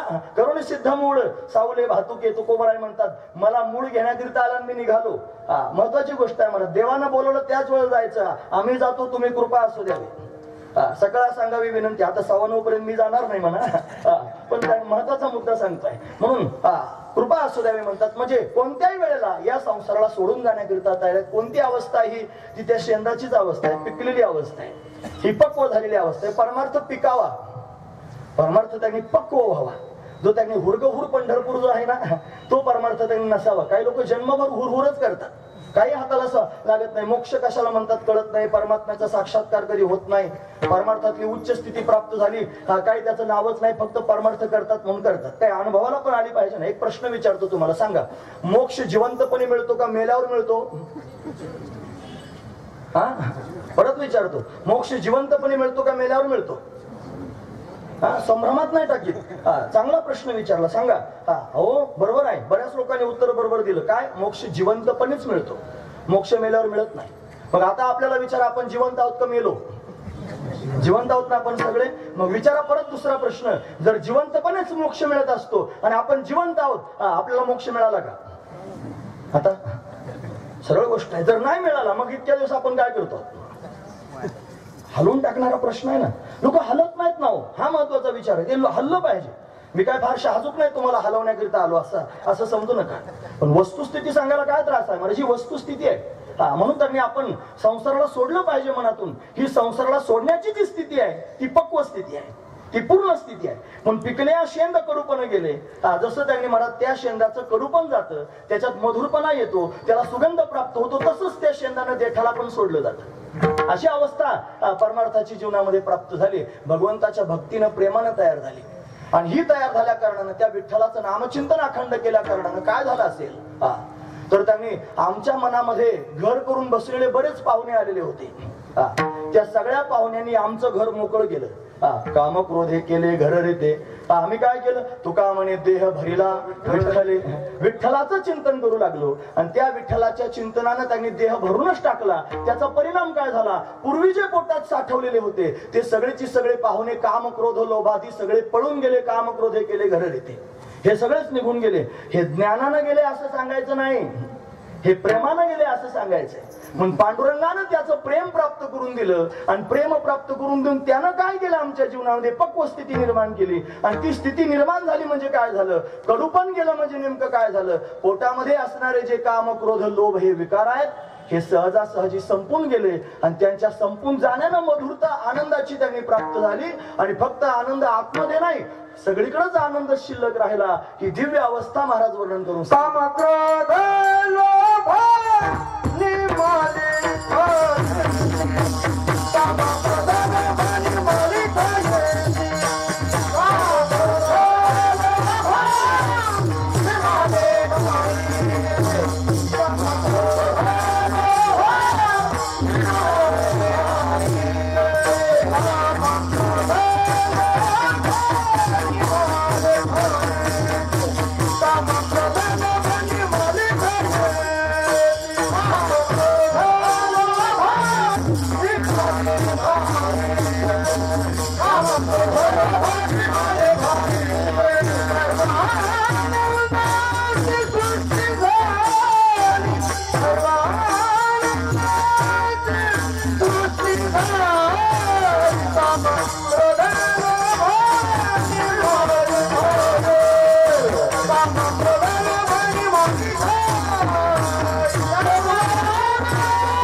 मला बोलायला वेळ मिळावा म्हणून फार सुंदर प्रमाण देऊन वेळची वेळी थांबून टाकणे 10 मिनिटं आधी याच्यानंतर साजरे करायचे आनंदाची गोष्ट आहे. कामक्रोध लोभ निमाले ठाईची. ठाईच म्हणजे त्याच जागेवर थांबले. काम थांबला, क्रोध थांबला, लोभ थांबला, काही शिल्लक राहिलं नाही. कोणत्याच प्रकारचा काम पोटात शिल्लक राहिला नाही. काम म्हणजे फक्त वैषयिक काम डोळ्यासमोर आणायचा असं अजिबात नाही. काम म्हणजे इच्छा, कशाचीच इच्छा नाही, कशाचीच राहिली नाही. इच्छाच संपून गेली, कामच संपून गेलं. जागेवर शांत झाला महाराज. आपण परमार्थ करतो ना, एखाद दिवशी कागद हातात घ्यायचा आणि त्या कागदावर लिहायचं मला काय पाहिजे, मी करतोय कशाकरिता, मला काय पाहिजे, मला काय पाहिजे, सगळं कागदावर लिहून काढायचं. आणि मग ठरवायचं हे जे मला पाहिजे मी लिस्ट तयार केली, हे त्याने खरोखर मला देवापर्यंत घेऊन जाणार आहे का संसारात बुडवणार आहे हे बारकाईनं पाहिलं पाहिजे. ही लिस्टच आपण तयार केली पाहिजे. मला काय पाहिजे. तुकोबारायांच्या चित्तामध्ये अशी अवस्था तयार झाली की काहीच नाही पाहिजे. कृतकृत्य अवस्था, कृतकृत्य झालो, इच्छा केली ते पावलं. जी इच्छा अंतकरणात आहे ती पूर्ण झाली, कृतकृत्य अवस्था गुरुजी म्हणायचे. कृतकृत्य म्हणजे काय? जे प्राप्त करून घेतलं असतं जगात काहीच प्राप्त करून घेण्याचं शिल्लक राहत नाही, ती कृतकृत्य अवस्था आहे. मग काय प्राप्त करून घेतल्यावर जगात काहीच प्राप्त करून घ्यायचं शिल्लक राहत नाही? ते परमात्म्याचं प्रेम आहे. ते जीवनामध्ये मिळालं रे मिळालं की मग काहीच मिळवायचं शिल्लक राहत नाही. ही कृतकृत्य अवस्था जीवनामध्ये प्राप्त झाली. काही कामच शिल्लक राहणार नाही. काम नाही, काम नाही झालं बाहेरी काम. हा काम निमाला ठाईच शांत झाला. आणि काम जर अपूर्ण राहिलं तर क्रोध निर्माण होत असते. काम कधी टाकणे हा क्रोध कधी निर्माण होईल? एखाद्या गोष्टीची कामं नाही, मला हा रुमाल पाहिजे, तो तुमच्याकडे मी तुम्हाला मागतोय, याची मला कामं नाही आणि तुम्ही मला देत नाहीत, मग मला काय झालं? तुमच्या विषयीचा क्रोध निर्माण झाला. महत्वाची गोष्ट आहे. आणि जर तुमच्या समोर विनंती करून तुम्ही मला ते दिलं तर दिल्यानंतर त्यांनी मला परत तुमच्याकडून अपेक्षा निर्माण होते, त्याला लोभ म्हणतात. काम पूर्ण झाला रे झाला की त्याच्यात पुढे लोभ जन्माला येतो. आणि काम अपूर्ण राहिला की मग क्रोध निर्माण होतो. म्हणून त्यांनी काम आणि क्रोध आणि लोभ हे तीन एकमेकाला जुळून आहेत महाराज. हा काम मध्ये आहे, क्रोध आणि लोभ त्याच्या आजूबाजूला आहेत. काम जर जीवनामध्ये पूर्ण झाला तर अजून त्याची अपेक्षा निर्माण होते, लोभ निर्माण होतो. आणि जर पोटातला काम अपूर्णच राहिला तर मग मात्र क्रोध निर्माण होतो. तुकोबरायांच्या पोटात कामच नाही, त्याच्यामुळे भांडणच नाही. खेळिया माझी हनुम्या शहाणा, तो न पडे काम व्यसनी रे. कामची नाही तेथे क्रोधाची कैसा, तेथे कैसे भांडण रे. ऐक खेळिया तुझं सांगितले, ऐसे जाणून खेळ खेळे रे. जिथं कामच नाही तिथं क्रोध येईल कसा? तुकोबरायांच्या जीवनात काम नाही, क्रोध नाही, लोभ नाही, शांत झाले. म्हणून सर्व आनंदाची सृष्टी झाली. फक्त आनंदच शिल्लक राहिला, बाकी काय शिल्लक राहिला? एक एक दृष्टांत सांगतो एक एक मिनिटामध्ये. काम अंतकरणात उद्भवलाच नाही. मोठ्या मोठ्या लोकांना या कामानं सोडलं नाही महाराज. हात अग्नी महाराज काम हा येडकाच आहे. महाराज म्हणतात येडका मदन मदन तो केवळ पंचानन. धडक मारली शंकरा, धडक मारली रावणा, धडक मारली ब्रह्मदेवा, सगळ्या लोकांना धडका मारत फिरतो. हा काम त्यांनी मदन आहे महाराज. तो सर्वांना त्रास देतोय. तुकोबरांना धडक मारायला आला होता. तुकोबरांना धडक मारायला आला होता. सालो मालो होते ना हरीचे दास, म्हणून केला अवघा नास. तुकोबरांचं प्रमाण आहे महाराज. ते त्यांनी अंबाजी बुवांना जाऊन भेटले आणि त्यांनी षडयंत्र केलं. मंजिरी नावाची एक सुंदर स्त्री भंडारा डोंगरावर पाठवली महाराज. अतिशय सुंदर होती आणि ती तुकोबरांच्या समोर त्यांनी जाऊन नाचू लागली, अंग प्रदर्शन करू लागली महाराज. त्यांच्या समोर नाचते. आता त्याला वक्ते बाबाच पाहिजे सांगायला, योगी महाराज देखले हो ना. त्यांची ती भाषा आहे. आता मी काय करू त्याला? ती अशी नाचायला लागली, योगी महाराज देखले हो ना. तुकोबरांच्या समोर नाचते. तुकोबराय पाहतच राहिले तिच्याकडे. पाहता पाहता त्यांनी हसू लागले. तिला वाटलं भाळले, माझ्यावर त्यांनी भाळले. मग ती जवळ गेली, नाचणं सोडून जवळ गेली. म्हणे महाराज काय सौंदर्य आहे म्हणले, माझं तारुण्य आहे, मी तुम्हाला भाळवले की नाही? ते म्हणले भाळलो नाही, तुला काहीतरी सांगावं असं वाटतंय म्हणून हसलो. म्हणे काय सांगावं असं वाटतंय?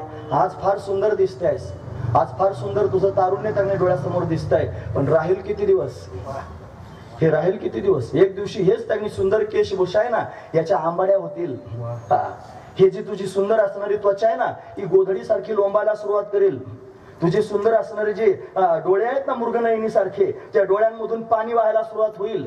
फार सुंदर तुझं नाक आहे, त्याच्यातून शेंबूड व्हायला सुरुवात होईल. तुझी मान आता तू स्वतःच्या सत्तेनं हातात धरून त्यांनी अशी धडावर ठेवू शकतेस. एक दिवस असा येईल की तुला तुझी मान सांभाळता यायची नाही, ती अशी अशी अशी अशी करायला सुरुवात करेल. तिचं संपूर्ण जीवन दर्शन तिला घडवलं. बाईने दंडवत प्रणाम केला तुकोबरायांच्या समोर. तुकोबरायांच्या समोर तिचा काहीच चाल चालली नाही महाराज. काम आला होता तुकोबरांना त्रास द्यायला, पण कामाला परास्त करून टाकलं तुकोबरांनी. काम ठाईची निमाला. कशामुळे निमाला? अपेक्षाच नाही, भगवंताचं प्रेम पोटात उतरलेलं आहे. म्हणून अष्टभोग भोगणे माते नाही चाड, भक्ती प्रेम गोड लिहिले गे माय. ज्ञानोबा राय म्हणतात सुगंधम वनिता वस्त्रम गीतम तांबूल भोजनम शय्याच कुसुमम चैव भोगाष्टकमुदाहृतम. 8 प्रकारचे भोग आहेत पण भोगावेच वाटत नाही. आहिकेचे की परत्रीचे भोग झाली अपायिक इच्छेचे, परी ते भोगावे हे न रुचे मना माझी. म्हणजे हे वैराग्याचं लक्षण आहे महाराज. हे तुकोबरांचं वैराग्य म्हणून वैराग्य सांगण्याकरिता आले. ज्वलंत वैराग्य तुकोबरांकडे पाहावं. काम त्यांनी अंतकरणामध्ये जागा झाला नाही. सुंदरी एकांतात डोळ्यासमोर नाचते, पण तिला सांगितलं जाई हो तू माते नकरी सायास आम्ही विष्णुदास तैसे न हो पराव्या नारी माऊली समान. हे गेले नेमून ठाईची महत्वाची गोष्ट आहे. जाई हो तू माते, तिला आई म्हटले महाराज. काम जागा झाला नाही, तिच्यात आई पाहायला मिळाली. अशा अनेक ठिकाणी झालं महाराज. ही परंपराच आहे आपली. इंद्राच्या त्यांनी स्वर्गामध्ये गेला होता अर्जुन. वेळ कमी असल्यामुळे लवकर गेला आणि गेल्यानंतर त्यांनी महाराज या अर्जुनाला ती रंभा पाहून भाळली, अर्जुनावर भाळली. त्याला म्हणली माझ्या अंतकरणातली इच्छा पूर्ण करतो. म्हणला तू इंद्राची भोग पत्नी आहेस. आणि त्या न्यायानं त्यांनी मी इंद्राच्या मंत्रानं झालेलं, इंद्र माझा बाप आहे, तू माझी आई आहेस म्हणून मी त्यांनी तिनं शाप दिला. एवढी सुंदर असणारी रंभा तुझ्या समोर उभी आहे, कुशाल म्हणतो त्यांनी आई आणि बापाचं त्यांनी नाव सांगतो, कौतुक त्यांनी सांगतो, जा म्हणे तुला शाप देते. तिनं शाप दिला महाराज, 1 वर्षभर नपुंसक होऊन फिरशील. ब्रह्मणारा झाला, वर्षभर नाचाचं काम करत होता. महत्वाची गोष्ट आहे. पण नाही महाराज त्यानं स्वीकारलं नाही. महत्वाची गोष्ट सांगताय, शुकाचार्यांच्या समोर नाचण्याकरिता आली ही रंभा, नाचते आहे त्यांनी महाराज. तिचं नाचणं पाहून त्यांनी शुकाचार्य धावतच गेले आणि तिच्या चरणाला मिठी घातली. तिला वाटलं भाळलं ना आपल्यावरती, म्हणे बघा भाळले. ती म्हणे नाही, चुकलो चुकलो चुकलो म्हणायचे मोठ्याने. शुकाचार्य म्हणे काय झालं तुम्हाला? म्हणले त्या व्यासांच्या पत्नीच्या पोटात 12 वर्ष राहिलो, त्याच्यापेक्षा तुमच्या पोटात राहिला असतो तर किती चांगलं झालं असतं. तिनं पोट फाडून दाखवलं होतं, त्याच्यातून सुगंध येत होता. म्हणजे पर्यायाने तिला आई म्हटले महाराज. ही आपली परंपरा आहे, हीच खरी वारकरी संप्रदायाची श्रेष्ठ परंपरा आहे महाराज. काम नाही, क्रोध निर्माण झाला नाही. मंबाजी बुवांनी काट्याच्या फासानं मारलं, आपल्याला फक्त आरे म्हटलं की फार त्रास होतो महाराज. आता येता येता त्यांनी फार घाई होती ना, ओव्हरटेक करता करता एक मोटरसायकलवाला समोर आला आणि त्याच्या गावात होतो आम्ही, त्याच्यामुळे त्याला जरा थोडस घासलं बिसलं काय नाही, पण तो आपला आला एकाएकी. पण त्याच्या गावात होता ना, रोबाब करून त्यांनी समोर आला, अशी थाप मारली त्या काचावरती जोरात, आणि रोबाबात आमच्याकडं शिव्या दिल्या आमच्या भागाभावना त्यांना. काय थोडं जरी एखादा म्हटलं तरी 10 मिनिटं डोक्यातून गेलं नाही महाराज. आमची काही चूक नसताना त्यांनी, आपण सामान्य माणसं होतो, एखादा आरे म्हणलं की आपल्याला कार्य म्हणावं असं वाटतं, क्रोध अंतकरणात निर्माण होतो. पण तुकोबारांना काट्याच्या फासानं मारलं तरी क्रोध निर्माण झाला नाही. काय अवस्था आहे ही, पांडुरंगानं करून दिलेली अवस्था आहे. म्हणून पांडुरंगानं आम्हाला असं केलंय. ते म्हणतात काम नाही, क्रोध नाही, लोभ नाही. छत्रपतींसारखा त्यांनी महाराज महापुरुष समोर आला आणि नजराणा घेऊन त्यांनी महाराज पाठवलं, सगळा नजराणा पाठवला. तो नजराणा त्यांनी आल्यानंतर सांगितलं, काय दिला ठेवा आम्हा विठ्ठलाची भावा, दिवट्या छत्री घोडे हे तो बऱ्यात न पडे. लोभ जर तुकोबारांच्या अंतकरणात असता तर नजराणा ठेवून घेतला असता महाराज. म्हणजे काम नाही, क्रोध नाही आणि लोभ नाही. मग काय झालं, ज्याच्या पोटात काम नाही, क्रोध नाही, लोभ नाही, त्याच्या जीवनात आनंदच आनंद आहे. आणि तो फक्त आतमध्ये असं नाही, तो सर्वत्र बाहेरही त्यांनी महाराज प्रदर्शित होतो. ही दिव्य अवस्था तुकोबारांना प्राप्त झालेली आहे. त्या अवस्थेशी एकरूप तुकोबारा झालेले आहेत. म्हणून त्यांनी आता परमात्म्याला आठवायचंय किंवा परमात्म्याचा विसर पडायचा आहे असं काही शिल्लक राहिलं नाही. कोणत्या प्रकारचा भाव आणि अभाव त्यांनी महाराज शिल्लक राहिला नाही. ना सतो विद्यते भावो ना भावो विद्यते सतः. गीता वर्णन करू सांगते, असताला कधी भाव नाही आणि सताचा कधी अभाव नाही. ही स्थिती जी आहे की नाही महत्वाची गोष्ट आहे. असत नावाची गोष्ट नाहीच मुळात. ती ख पुष्पाच्या उदाहरणानं किंवा भीष्मतांनी पुत्राच्या उदाहरणानं समजून सांगता येईल. अत्यंत असत रूप असणारी वस्तू आहे ती त्याने अभावरूपच आहे. पण परमात्मा भावरूपच आहे. मग भावरूप परमात्म्याशी एकरूपता झाल्या कारणानं अभाव म्हणायचं काही काम शिल्लक राहिलं नाही. आणि अभाव नावाची गोष्टच नसल्या कारणानं भावाला सुद्धा भाव म्हणायचं काही काम शिल्लक राहिलं नाही. म्हणून आठवणही निघून गेली, नाठवही निघून गेला, भावही गेला ना अभावही गेला. आणि अशी त्यांनी दिव्य अवस्था तयार झाली की फक्त पांडुरंग परमात्मा शिल्लक राहिला, त्याच्या वाचून दुसरं काहीच राहिलं नाही. अभंगाचं 3रं चरण. आठव नाठव गेला भावा भावा, आठव नाठव गेला भावा, आठव नाठव गेला भावा, आठव नाठव गेला भावा.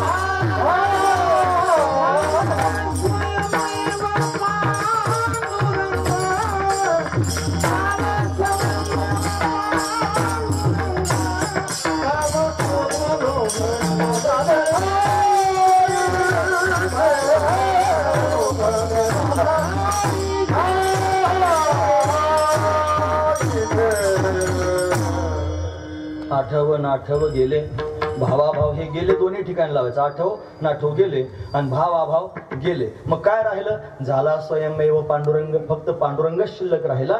आता आतमध्ये पाहिलं तरी पांडुरंगच दिसतो आणि बाहेर पाहिलं तरी पांडुरंगच दिसतो. ही अवस्था जीवनामध्ये त्यांनी प्राप्त झाली. ही अवस्था प्राप्त करून घेण्याकरताच जीवन मिळालेलं आहे. हे माणसाचं शरीर याच्याकरताच मिळालेलं आहे. ते जो प्राप्त करून घेईल तोच खरा भाग्यवान आहे महाराज. त्याच्यासारखा भाग्यवान दुसरा कोणी नाही. म्हणून या संसारामध्ये जर जन्माला यायचं असेल तर हे भाग्य प्राप्त करून घेण्याकरिता जन्माला यावं. म्हणून जीवनामध्ये त्यांनी ही अवस्था प्राप्त होणं हे भाग्य आहे आणि त्याच्याकरिताच जीवन प्राप्त झालं. म्हणून संसारी जन्मी जे याची साठी अभंगाचं शेवटचं. तुका म्हणे भाग्य या तुका म्हणे भाग्य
याच्याकरताच जन्माला आलं पाहिजे आणि ते महत्वाचं सार आहे. माझ्या दुर्दैवाने वेळ मला कमी पडला म्हणून मला सांगता येतंय, मला सांगावंसं वाटतंय. फार आनंद त्याच्यात आहे, पण वेळ संपला म्हणून मी आता थांबतोय. महत्वाची गोष्ट आहे ही सर्व आनंदाची सृष्टी झाली. हे जे अर्ध तुकडा आहे ना, हे सगळ्या ठिकाणी लावा, प्रत्येक ठिकाणी लावा. अभंगातलं बघा तुम्ही, हे पिकल या शेंद कडूपण गेले म्हणून काय झालं, सर्व आनंदाची सृष्टी झाली. म्हणून टाकले महाराज, तैसे आम्हा केले पांडुरंगी कैसे, सर्व आनंदाची सृष्टी झाली. सर्वत्र आनंदच आनंद व्यापक आहे, तसं पांडुरंगाने आम्हाला करून ठेवलं. कामक्रोध लोभ निमाले ठाईचे म्हणून काय झालं, अवघ्या सर्व आनंदाची सृष्टी झाली. महत्वाची गोष्ट आहे. आठवण गेले भावाभाव म्हणून काय झालं, सर्व आनंदाची सृष्टी झाली. झाला स्वयंमेव पांडुरंग म्हणून काय झालं, अवघे आनंद, सर्व आनंदाची सृष्टी झाली. अवघी पण एक पाठ आहे बरं का, म्हणून तोंडात येतोय. महत्वाची गोष्ट आहे. म्हणून टाकले महाराज त्याच्या पुढचा तुका म्हणे, भाग्य या नावे म्हणजे केव्हा अवघी आनंदाची सृष्टी, जेव्हा सर्व आनंदाची सृष्टी झाली. तुका म्हणजे संसारी जन्मीची याचसाठी, कशाकरिता, सर्व आनंदाची सृष्टी झाली, आनंदाची सृष्टी करण्याकरिता. पण साधू संतांना आनंदाची सृष्टी झाली. तो आनंद त्यांच्या जीवनामध्ये ओसंडून वाहतोय. तुकोबरांच्या जीवनामध्ये सुद्धा, ज्ञानोबरांच्या जीवनात सुद्धा असाच आनंद आहे. अभंग चांगली ज्ञानोबरांचा आहे, तेवढं प्रमाण घेऊन ज्ञानेश्वर महाराजांचं भजन घेऊया. काय प्रमाण आहे महाराज, ते म्हणतात आज सोनियाचा दिवस आहे. आणि आज सोनियाचा दिवस अमृते पहावा, आज सोनियाचा दिवस अमृते पहावा, आज सोनियाचा दिवस अमृते पहावा, आज सोनियाचा दिवस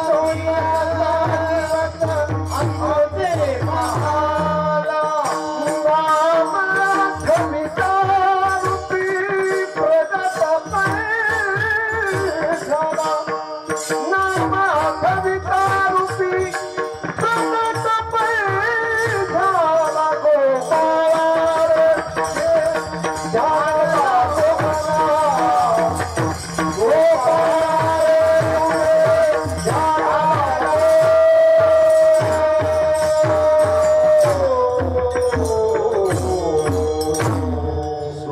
दिनू अमृते नहाला, बरोबर आहे ना. पाहाला, भगवंताला त्यांनी प्रत्यक्ष पाहिलं. हा सोन्याचा दिवस उगवला. अजून एक असंच प्रमाण आहे, आजी सोनियाचा दिनू वर्षे अमृताचा घन, जी सोनियाचा दिनू, सोनियाचा दिनू वर्षे अमृताचा घन, जी सोनियाचा दिनू, सोनियाचा दिनू वर्षे अमृताचा घन, जी सोनियाचा दिनू. हरी पाहिना रे, सोनियाचा दिनू वर्षे अमृताचा घन, जी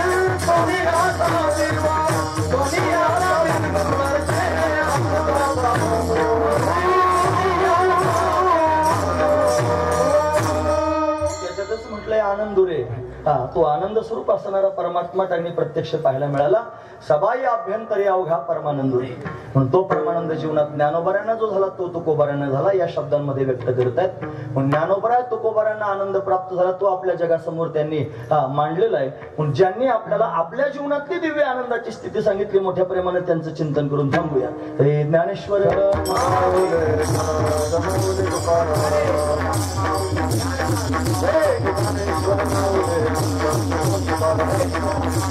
Hey,